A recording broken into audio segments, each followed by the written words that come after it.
वो है मांग की आड़ी लोच, क्रॉस इलास्टिसिटी ऑफ डिमांड। तो मांग की आड़ी लोच का विचार सबसे पहले मूर ने दिया था। सबसे पहले मूर ने अपनी पुस्तक सिंथेटिक इकोनॉमिक्स में मूर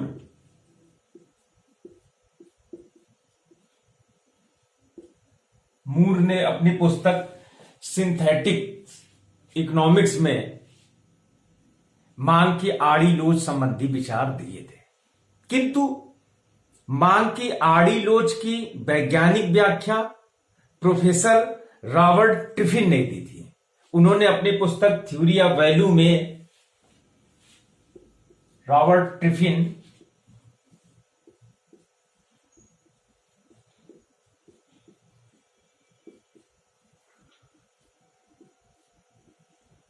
टिफिन ने थ्योरी ऑफ वैल्यू नामक पुस्तक में मांग की आड़ी लोच की वैज्ञानिक व्याख्या की थी।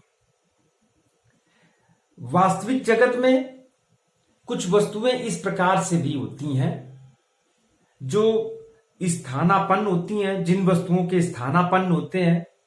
कुछ वस्तुएं ऐसी होती हैं जिनकी संयुक्त मांग होती है या पूरक वस्तुएं होती हैं, और कुछ वस्तुएं स्वतंत्र होती हैं। यदि वस्तुओं के इस प्रकार देखें तो तीन प्रकार की वस्तुएं होती हैं। कुछ वस्तुएं होती हैं जो प्रतिस्थानापन्न जिनके होती हैं, स्थानापन्न होते हैं। कुछ वस्तुएं ऐसी होती हैं जिनकी संयुक्त मांग होती है या पूरक वस्तुएं होती हैं, और कुछ वस्तुएं ऐसी होती हैं जो स्वतंत्र होती हैं। स्थानापन्न वस्तु वो वस्तुएं हैं जिनका एक दूसरे के स्थान पे प्रयोग किया जा सकता है। कुछ स्थानापन्न पूर्ण स्थानापन्न होते हैं, और कुछ में स्थानापन्नता की जो ये सीमा है थोड़ी घटती जाती है, कम स्थानापन्न होते हैं। जैसे स्थानापन्न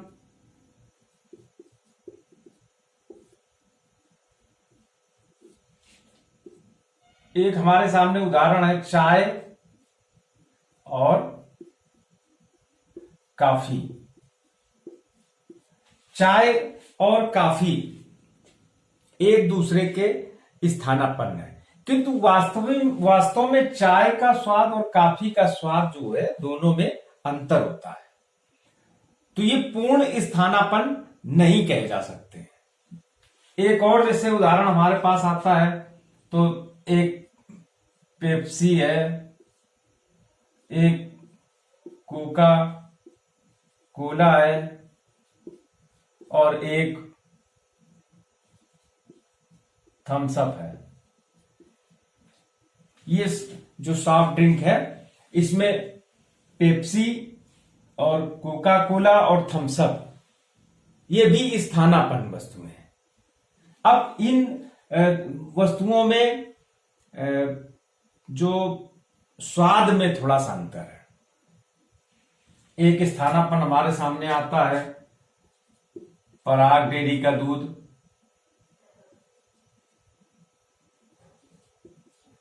अमूल का दूध और नमस्ते इंडिया का दूध।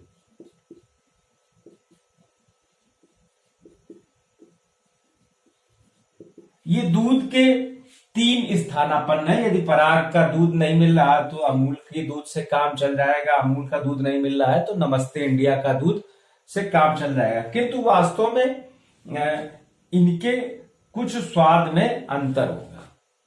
तो वास्तविक जगत में पूर्ण स्थानापन्न वस्तु पाना ये संभव, ये आदर्श स्थिति है। पूर्ण स्थानापन्न नहीं होते हैं, उनमें कुछ मात्रात्मक स्वाद इस प्रकार के कुछ न कुछ अंतर पाए जाते हैं। तो ये स्थानापन्न वस्तुएं हो गई। सबसे पहले देखते हैं कि मांग की जो आड़ी लोच है उसकी परिभाषा क्या है। तो वास्तविक जगत में यह देखा गया है कि कुछ वस्तुएं ऐसी होती हैं जिनकी कीमत स्थिर है, किंतु उनके जो स्थानापन्न वस्तुएं हैं या जो पूरक वस्तुएं हैं या संयुक्त मांग वाली वस्तुएं, यदि उनकी कीमत में या उस वस्तु की कीमत में कुछ परिवर्तन हो जाता है तो जो उपभोग वाली वस्तु है उसकी भी मांग में परिवर्तन हो जाता है। हम जानते हैं कि मांग का नियम केवल ये दिशा बताता है कि कीमत परिवर्तन से मांग में परिवर्तित हो जाती है। कीमत बढ़ी तो मांग घटी, कीमत घटी तो मांग बढ़ी। किंतु मांग की लोच ये बताता है कि कीमत में जो प्रोपोर्शनल चेंज कितना हो रहा है उससे मांग में कितने प्रतिशत का परिवर्तन होगा। तो मांग की आड़ी लोच ये बताता है कि एक वस्तु की कीमत में परिवर्तन से दूसरी वस्तु की मांग मात्रा में क्या परिवर्तन होगा जबकि कीमत स्थिर रहे। तो मांग की आड़ी लोच का जो सूत्र है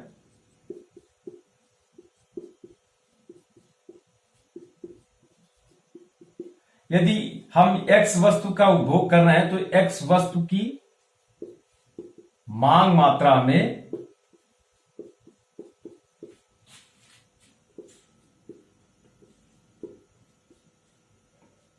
प्रतिशत परिवर्तन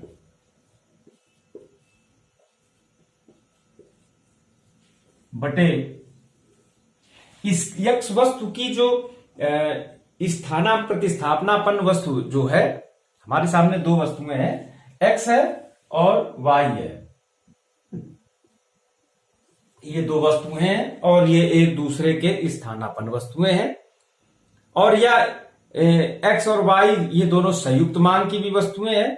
जब हम संयुक्त मांग और पूरक मांग के संदर्भ में जब बात करेंगे और प्रतिस्थानापन्न भी, तो x वस्तु की मांग मात्रा में प्रतिशत परिवर्तन कब, जब y वस्तु की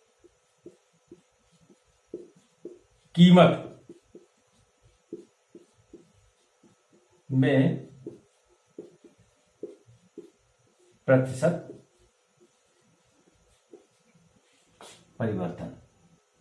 देखो यहां पे क्या है कि y वस्तु की कीमत में परिवर्तन हो रहा है जबकि x वस्तु की जो कीमत है वो स्थिर है।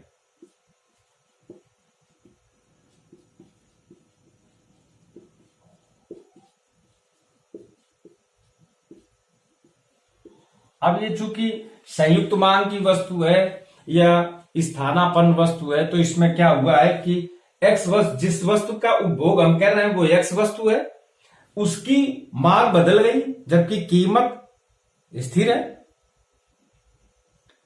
मांग की लोच को प्रभावित करने वाले जब तत्व हम पढ़ते हैं तो उसमें ये देखते हैं कि स्थानापन्न वस्तु की कीमत और संयुक्त मांग में जो संयुक्त मांग की जाती है उस वस्तु की कीमत या पूरक मांग तो उसमें उस वस्तु की कीमत, इसका भी मांगी जाने वाली वस्तु के मांग पे परिवर्तन या उपभोग की जाने वाली वस्तु की मांग में परिवर्तन हो जाता है।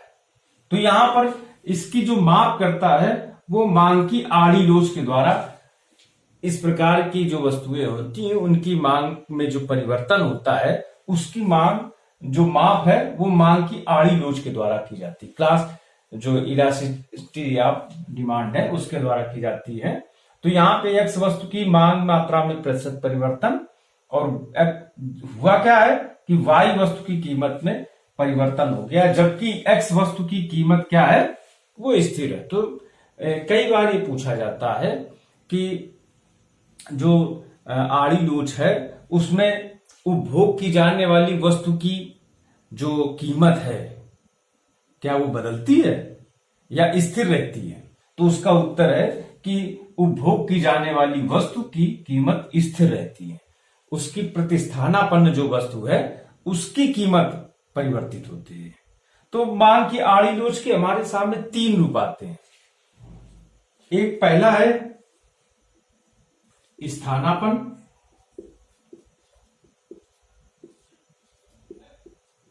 जब कोई दो वस्तु स्थानापन्न है तो उसकी मांग की आड़ी लोच में किस प्रकार से परिवर्तन होगा।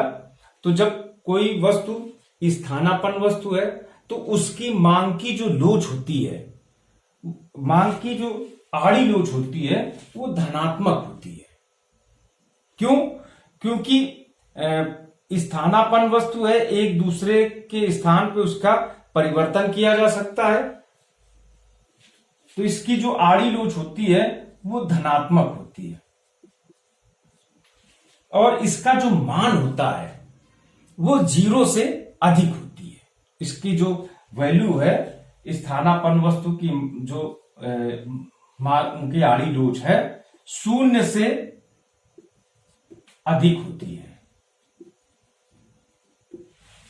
और इसका जो हम ग्राफ बनाते हैं तो ये इस प्रकार से ऊपर की ओर जाता है, ये धनात्मक लोच होती है इसका। और इसी प्रकार से जब मांग की जो वस्तु है वो यदि पूरक वस्तु है, पूरक है या संयुक्त मांग है। अब संयुक्त मांग क्या है? कुछ वस्तुएं ऐसी होती हैं जिनका स्वतंत्र रूप से अस्तित्व नहीं होता है। जैसे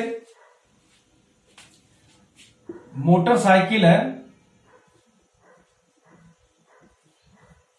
तो इसके साथ में ईंधन, अब वो चाहे सीएनजी हो या ईवी हो, इलेक्ट्रिक हो या पेट्रोल हो,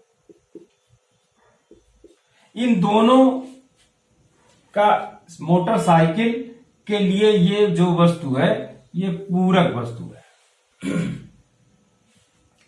सामान्य तौर पे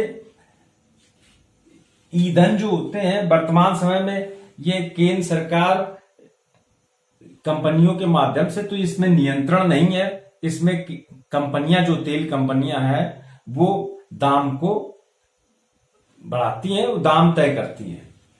और मोटरसाइकिल ये व्यक्तिगत प्राइवेट सेक्टर में, तो यहां पर क्या वो करते हैं ये लोग कि जो उत्पादक है यदि पेट्रोल के दाम बढ़ रहे हैं तो मोटरसाइकिल के दाम को कम करते हैं, ताकि इधर जो पेट्रोल के दाम जो बढ़े हुए हैं वो मोटरसाइकिल के दाम कम होने से ग्राहक का नुकसान जो है वो थोड़ा कम हो। तो इस प्रकार से ये पूरक वस्तुएं या संयुक्त मांग वाली जो वस्तुएं होती हैं उसकी आड़ी लोच, उसका जो मान होता है वो 0 से कम होता है। और मांग की आड़ी लोच ये ऋणात्मक होती है और मान जो होता है 0 से कम।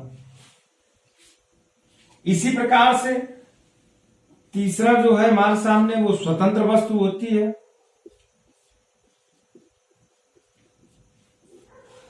और हम जानते हैं कि वो वस्तुएं जिनकी ना तो संयुक्त मांग होती है, ना पूरक मांग होती है और ना स्थानापन्न होते हैं। तो जो स्वतंत्र वस्तुएं होती हैं उनकी आड़ी लोच जो होती है वो 0 होती है। तो इसमें मांग की आड़ी लोच में जो प्रमुख बातें हैं वो हमें ये याद रखनी है कि मूर ने सबसे पहले आड़ी लोच का विचार दिया था। उसके बाद इस आड़ी लोच की जो व्याख्या की वो रॉबर्ट ट्रिफिन ने वैज्ञानिक विश्लेषण किया उसमें, और इसका जो सूत्र है तो एक्स वस्तु की मांग मात्रा में प्रतिशत परिवर्तन, वाई वस्तु की कीमत में प्रतिशत परिवर्तन। और ये याद रखना है कि यहाँ पे जो उपभोग वाली वस्तु है उसकी कीमत स्थिर रहती है, और फिर जो स्थानापन्न वस्तु है उसकी मांग की आड़ी लोच धनात्मक होती है और ये 0 से अधिक होती है। जो इसमें आड़ी लोच जो है स्थानापन्न वस्तु की जो डिमांड कर्व है, मांग वक्र है, वो धनात्मक होता है। इसी प्रकार से पूरक व संयुक्त वस्तुएं जो होती हैं तो उसका जो मांग वक्र है वो ऋणात्मक होता है और इसकी जो वैल्यू है, आड़ी लोच का जो मान है जो वो 0 से कम। और इसी प्रकार से जो स्वतंत्र वस्तुएं हैं तो उसकी जो मांग की आड़ी लोच है वो 0 होती है और इसका जो मांग वक्र है वो y अक्ष के समानांतर होता है, y अक्ष के समानांतर होता है। तो इस प्रकार से हमें मांग की आड़ी लोच के कुछ जो विशेष बातें हैं वो हमें याद भी रखनी है। धन्यवाद।